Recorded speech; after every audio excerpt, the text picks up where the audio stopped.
Drop a rock in water. It sinks. Drop a piece of metal. It sinks. Drop almost anything solid, it sinks. But drop ice.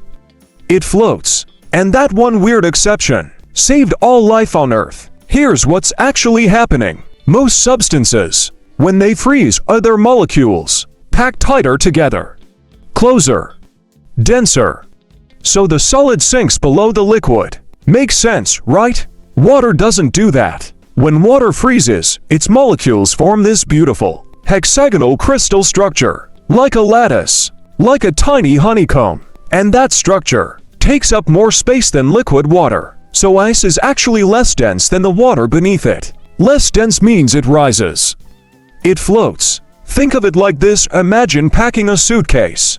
Normally versus stacking everything in a rigid grid with gaps between each item. Same stuff, but the grid takes up way more room. That's ice. Now here's where it gets insane. Because of this one quirk, ice floating instead of sinking, life on Earth was able to survive ice ages. When temperatures dropped, lakes and oceans froze from the top down. That layer of ice on the surface, it acted like a blanket, an insulator. It trapped heat underneath, kept the water liquid below. Fish survived. Ecosystems survived. We eventually happened. But if ice sank, every body of water would freeze from the bottom up.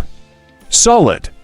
All the way through. No liquid water. No survival. No you sitting here watching this right now. One molecular structure. One exception to the rule. That's the margin between life and extinction. Science class told you ice floats because it's less dense. That's true. But what they didn't tell you is that density is just the word we use for a miracle we stopped noticing.